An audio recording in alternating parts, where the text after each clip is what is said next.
Nama saya Rian Sabitiansa. Hakim Hadir 701. Kenalkan, nama saya Sarah Pitama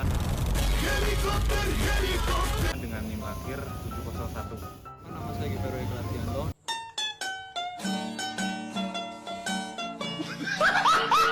Dengan NIM akhir 702. Nama saya Nisa Wiasari. NIM akhir 735. Nama saya Mauldan Agung Wicaksono.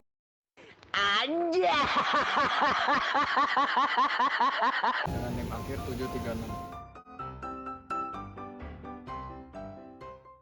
Subjek hukum ketenagakerjaan. Yang pertama adalah pekerja atau buruh. Mereka adalah orang-orang yang mendapatkan imbalan atau upah sebagai hasil dari kerja keras mereka atau sebagai imbalan atas ketenagakerjaan mereka. Yang kedua adalah pengusaha.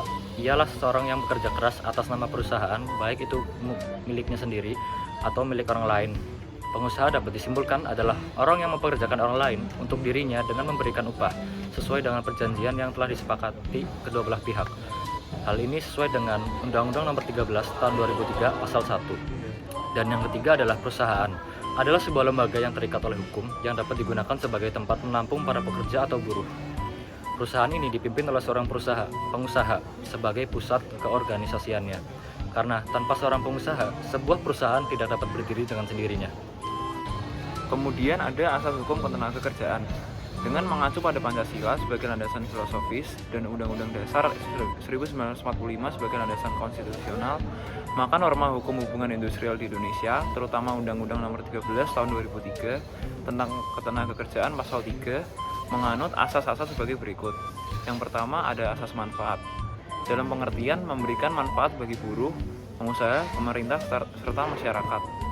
Lalu yang kedua ada asas usaha bersama dan kekeluargaan. Dalam pengertian demokrasi ekonomi, yaitu maka usaha sebagai usaha bersama perekonomian disusun sebagai usaha bersama atas asas sebagai gerakan ekonomi rakyat yang berdasarkan asas-asas kekeluargaan dan perekonomian Indonesia. Dan yang ketiga ada asas demokrasi. Asas demokrasi adalah keputusan yang diambil berdasarkan musyawarah bersama. Yang keempat ada asas keterbukaan, yaitu asas yang membuka diri terhadap hak masyarakat untuk memperoleh informasi yang benar, jujur, dan tidak diskriminatif tentang penyelenggaraan negara, dengan tetap memperhatikan perlindungan atas hak asasi pribadi, golongan, dan rahasia negara. Dan yang kelima ada asas adil dan merata, yaitu asas yang menempatkan seseorang pada kedudukan yang sama, serta untuk semua orang bukan hanya terbatas pada kewilayahan, suku bangsa, ras, agama, dan lain sebagainya.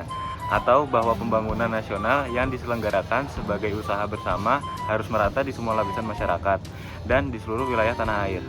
Yang keenam ada asas kemitraan kerja. Mengandung arti satu, bahwa pekerja dan pengusaha adalah merupakan mitra kerja dalam proses produksi, yang berarti bahwa keduanya haruslah bekerja sama saling membantu dalam kelancaran usaha perusahaan untuk meningkatkan kesejahteraan perusahaan dan produktivitas.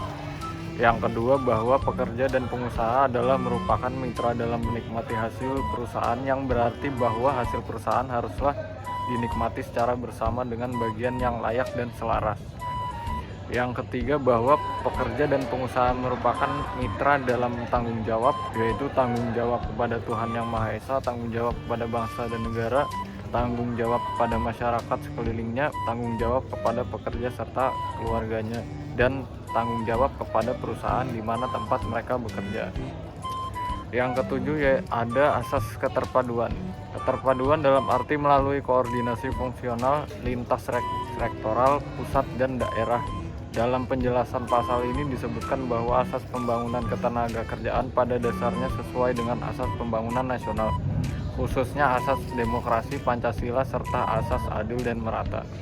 Pembangunan ketenagakerjaan mempunyai banyak dimensi dan keterkaitan dengan berbagai pihak, yaitu pemerintah, pengusaha, dan pekerja atau buruh. Oleh sebab itu, pembangunan ketenaga kerjaan dilaksanakan secara terpadu dalam bentuk kerjasama yang saling mendukung. Kedelapan, ada asas non-diskriminasi.